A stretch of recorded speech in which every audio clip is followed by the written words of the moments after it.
अखिल जगस्वामी साप सदा शिव मल्हारी मणिमल्ल संहारक ऐश्वर्य प्रदाता शक्तिदाता जयदुरी गणाधीशित आदिरुद्र श्री मातंड भैरवा।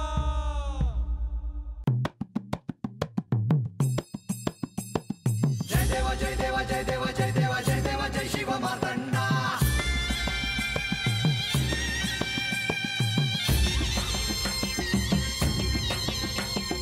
जय देव जय देव जय देव जय देव जय देव जय शिव मातंडा। हरिवर्धन मल्हारी तुझी प्रचंडा। अगडदुम नगारा सोन्याची जेजुरी देव गेले जेजुरा निळा घोडा। अगडदुम नगारा सोन्याची जेजुरी देव गेले जेजुरा निळा घोडा। पाव में तोडा कमरी कर पटा मिहिर मस्तकी तुरा। खोबऱ्याचा कुटका भंडाऱ्याचा भडका बोल अहंकारा सदानंदाचा येळकोट सदानंदाचा येळकोट। जय देव जय देव जय देव जय देव जय देव जय शिव मातंडा। जय देव जय देव जय देव जय देव जय देव जय शिव मातंडा। हरिवर्धन मल्हारी तुझी प्रचंडा। जय देव जय देव जय देव जय देव जय देव जय शिव मातंडा। हरिवर्धन मल्हारी तुझी प्रचंडा।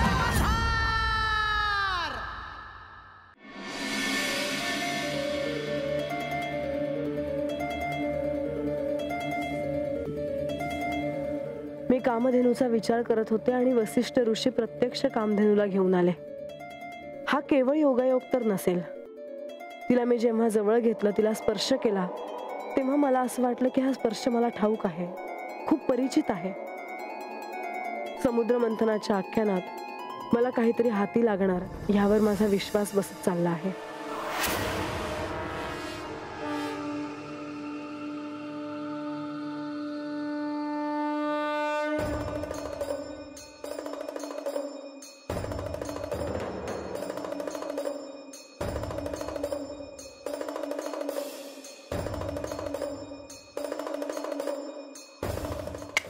नारायण नारायण।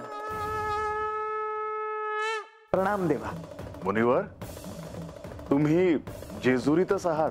नाही देवा, मी जेजुरीत नव्हतो, परंतु गडावर वसिष्ठ ऋषी आणि कामधेनू माता आले आहेत असे कळले, म्हणून त्वरित आलो। परंतु त्यांची भेट काही होऊ शकली नाही।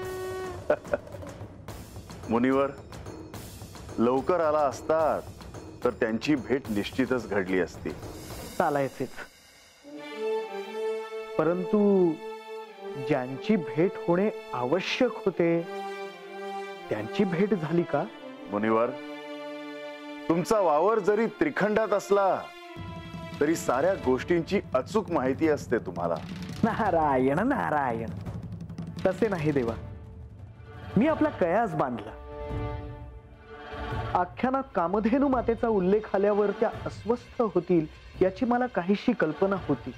मुनिवर, ह्या गोष्टीमुळे जशी म्हाळसा अस्वस्थ झाली तशीच बानू देखील झाली असणार,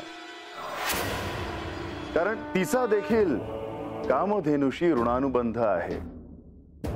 तेव्हा अंतर्मनातून काही आठवणी तरी निश्चितच जाग्या झाल्या असणार। नारायण नारायण। आणि अशाच आठवणींनी त्यांना त्यांच्या मूळ स्वरूपाचे स्मरणही होऊ शकते। होय, आणि त्यासाठीच मला असं वाटतं की तुम्ही बानूला जाऊन भेटावं। जशी आपली इच्छा देवा।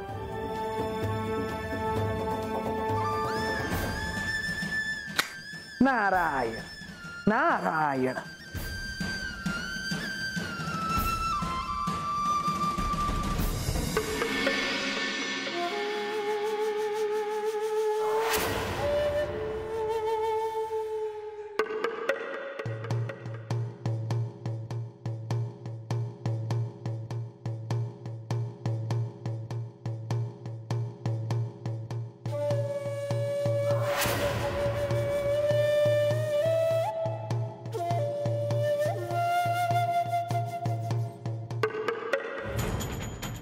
या स्वर्गलोकी काय घडेल, कसं घडेल हे मी ठरवतो. मी देवेंद्र. इथल्या सगळ्या गोष्टी माझ्या आज्ञेवर चालतात.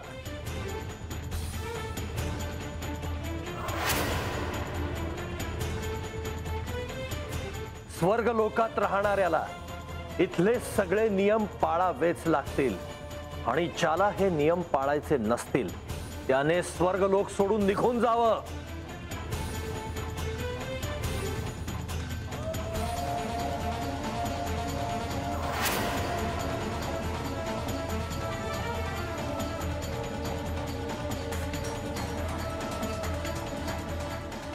मला असं सपान का पडलं?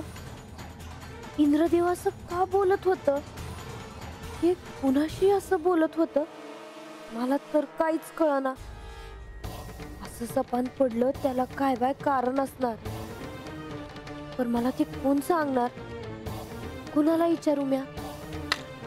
नारायण नारायण.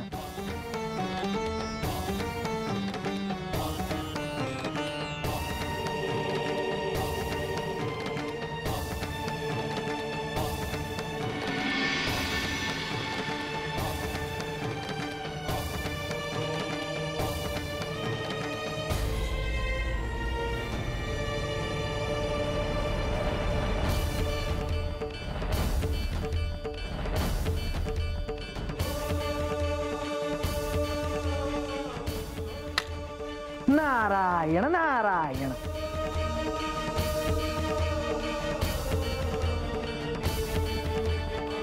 महाराज, मला काय बी सूचना झालं आहे बघा. मला आता इंद्रदेव कुणा संग तरी रागावून बोलतात असं दिसलं. पर ते कुणा संग बोलत होते, काय बोलत होते, कशा पाय बोलत होते काय बी कळलं नाही. आणि जोवर ध्यानात येणार तोवर मला जाग आली होती. पर असं सपन कशा पाय पडलं असेल मला. बानू, तुझ्या मनाची काय अवस्था आहे हे मला चांगलेच ठाऊक आहे, परंतु हे घडणारच होते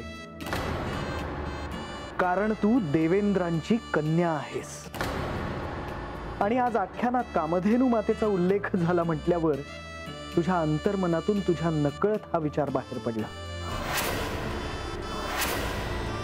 पर इंद्रदेव कुणा संग बोलत होते ते नाही कळालं जी. नमो देव्ये महादेव्ये सुरभ्यै च नमो नमः. गवां बीज स्वरूपायै नमस्ते जगदंबिके. अर्थात हे माते, तुला माझा प्रणाम असो. भक्तांच्या सर्व मनोकामना पूर्ण करणाऱ्या, सृष्टीतल्या गायींच्या रूपात, अंश स्वरूपात राहणाऱ्या हे सृष्टीच्या माते, तुला माझा प्रणाम असो. बानू, ही प्रार्थना स्वयं श्री देवेंद्रांनी कामधेनू मातेला प्रसन्न करण्यासाठी केली होती. कारण कामधेनू माता ही त्यावेळी स्वर्गलोकी होती. काय सांगतायसा महाराज? होय बानू, आणि आज तुला पडलेलं स्वप्न हे त्याच्याशीच निगडीत आहे.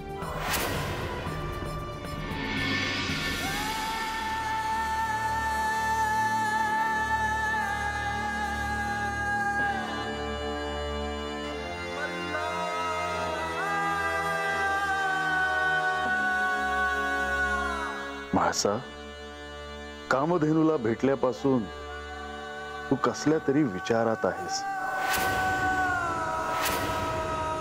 मला तसं सांगता येणार नाही, पण तळापासून काहीतरी बाहेर काढल्यावर जसं वाटतं तसं होत आहे मला.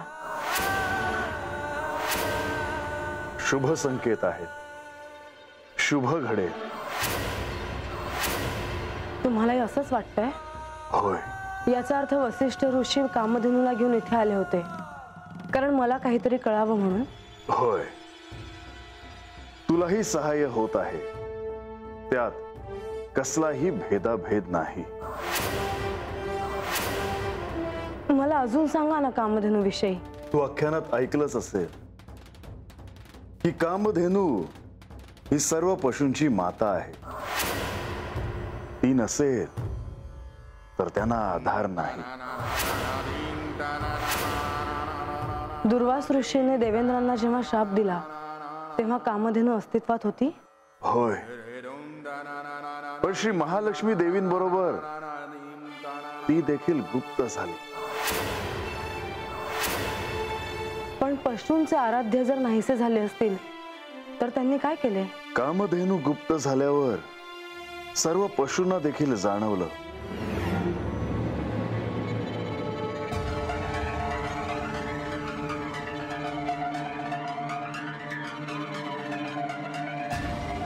स्वामी, आज आपण कैलास सोडून इथे आलो आहोत. सर्वत्र जिथवर ही दृष्टी जाते आहे तिथपर्यंत पशु आपले आहार घेत आहेत. रात्रीच्या ह्या रम्य वातावरणात विहार करीत आहेत. खरोखरच स्वामी, हे दृश्य अत्यंत विलोभनीय आहे. पार्वती, हे पशु ह्या सृष्टीचा एक भाग आहे. जरी त्यांच्याकडे मनुष्यासारखी बुद्धी नसली तरी त्यांच्यामुळे या सृष्टीचे संतुलन आहे, या सृष्टीचे अस्तित्व आहे. पण जर या प्राण्यांवर, या पशूंवर अन्याय झाला तर मात्र त्यांच्या अस्तित्वाचा प्रश्न उभा राहील आणि अनर्थ होईल. आणि त्यानंतर या सृष्टीचा विनाश व्हायला वेळ नाही लागणार. मात्र स्वामी, तुम्ही तसं कदापि होऊ देणार नाही. आणि ह्या साऱ्या पशूंचे दायित्व घेणे अत्यंत आवश्यक आहे. आणि तुम्ही ते नेहमीच घेतले आहे. सृष्टीच्या रक्षणासाठी तुम्ही नेहमीच निरनिराळे अवतार धारण केले आहे. सृष्टीच्या चराचराचे अस्तित्व तुमच्यामुळेच आहे स्वामी. तुम्हीच त्यांचे नाथ आहात, त्यांचे स्वामी आहात. साऱ्या सृष्टीच्या पशूंचे नाथ, पशुपतीनाथ. पार्वती, ह्या चराचराचे त्यांच्या ह्या रूपात संरक्षण व्हावे, त्यांचे अस्तित्व त्यांना कळावे, केवळ हाच माझा हेतू आहे. ह्या सृष्टीच्या संरचनेचे महत्व लोकांना कळणार नाही. आणि म्हणूनच आज आपण इथे आलो आहोत. आणि पार्वती, ह्या शिवाला हे कार्य करताना त्याच्या ह्या शक्तीचे सहाय्य मात्र लागणार आहे. होय स्वामी, सृष्टीच्या कल्याणासाठी जेव्हा जेव्हा शिवगुणाला शक्तीचे सहाय्य लागेल तेव्हा तेव्हा प्रकृती रूपानं, शक्ती रूपानं ती त्यांच्या सोबतच असेल.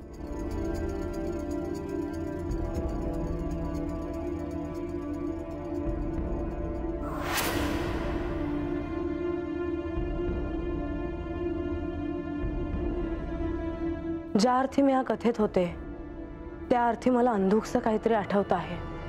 समुद्राचा आवाज येतो आहे. नारद मुनींनी सांगितल्याप्रमाणे शंखध्वनी ऐकू येतो आहे.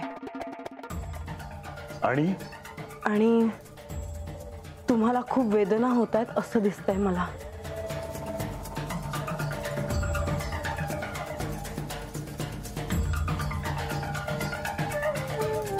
मासा, तू सत्याच्या अतिशय जवळ आहेस. समुद्र मंथनात मी जे हलाहल प्राशन केलं होतं त्याचाच हा संदर्भ आहे. श्री महादेवांच्या स्वरूपात तुम्हाला कसल्या वेदना झाल्या असतील?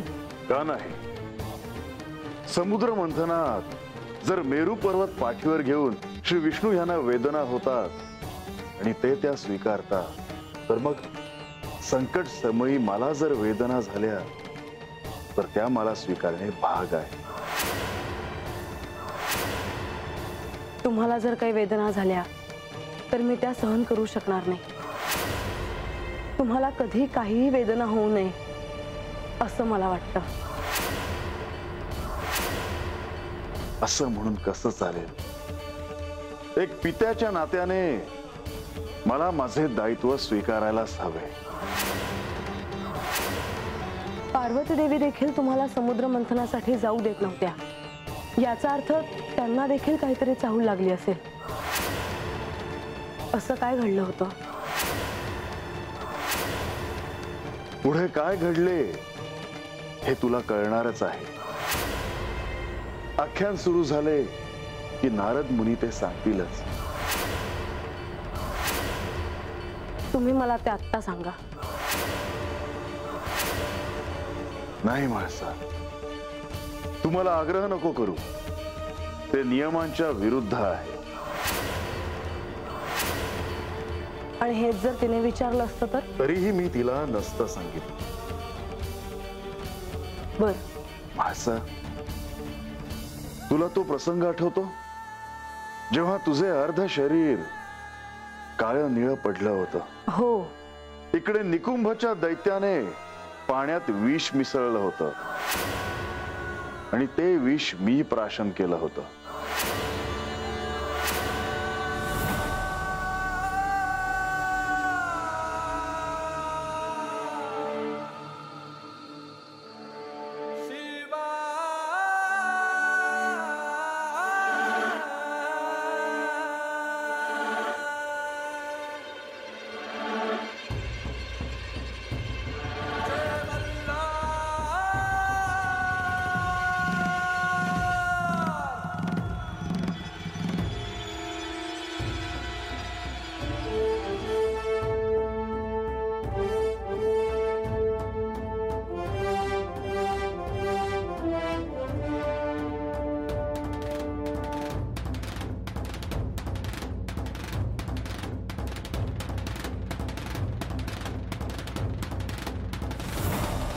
हो, मला आठवत येते. तसंच काहीस या समुद्र मंथनात घडलं होतं. मग मी ते श्रवण करू शकणार नाही. असं करून कसं चालेल? तुम्हाला काही झाले होते हे मी ऐकूच शकणार नाही. म्हाळसा, तुझं प्रेम मला समजतंय, पण तू तशी नाहीस. तुझ्यात शक्तीचे स्रोत आहे. मी एक विचारू? विचार. आता पार्वती देवी कुठे आहेत?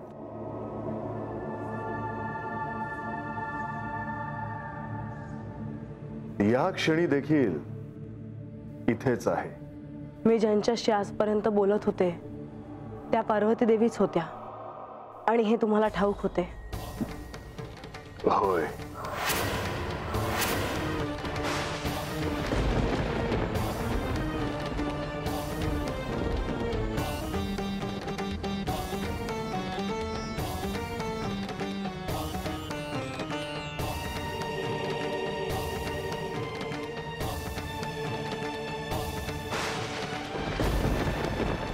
माझा आणि तुमचा विवाह झाला तेव्हा त्यांना काय वाटले?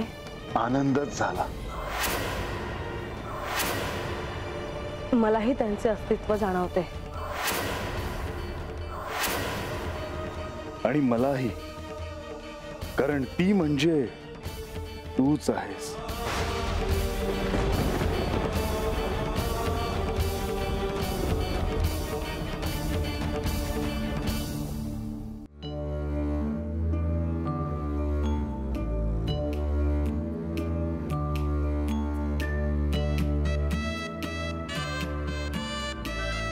नारायण नारायण. बानू, आज तुला जे स्वप्न पडलं ते तुझ्या अंतर्मनात कुठेतरी कोरलं गेलं आहे. ही घटना तेव्हाची आहे जेव्हा देवेंद्रांकडून नकळत कामधेनू मातेचा अवमान झाला आणि त्यामुळे कामधेनू माता स्वर्गलोक सोडून गेली. महाराज, म्हणजे म्या तवा तत होते होय? होय बानू, आणि म्हणूनच आख्यानात कामधेनू मातेचा उल्लेख आल्यावर तुला ते जाणवलं. तसंच असेल महाराज, कारण जेव्हा धरणं म्या कामधेनू मातेचं नाव ऐकलं आहे तेव्हा धरणं म्या त्यासनी बघितलं आहे असंच मला वाटतं आहे बघा. अगदीच शक्य आहे.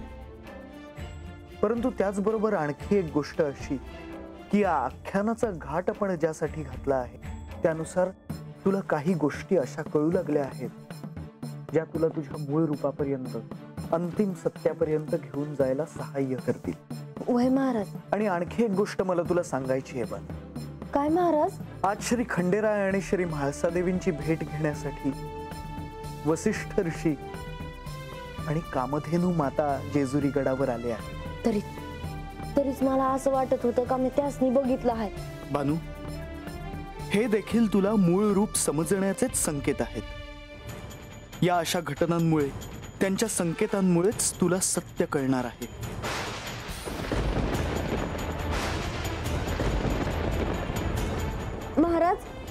महाराजाव ही काय घडतं आहे? काहीतरी घडतं आहे, काहीतरी असं घडणार आहे ज्याची आपल्याला कल्पनाही नाही.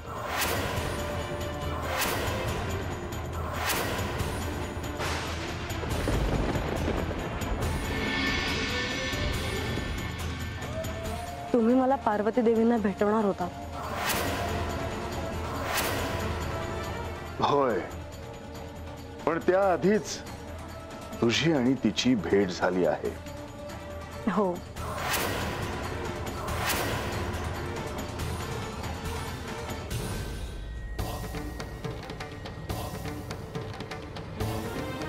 मासा, तुझ्यात आणि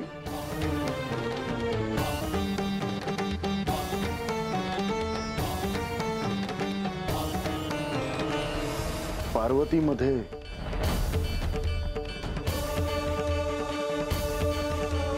अतिशय साम्य आहे.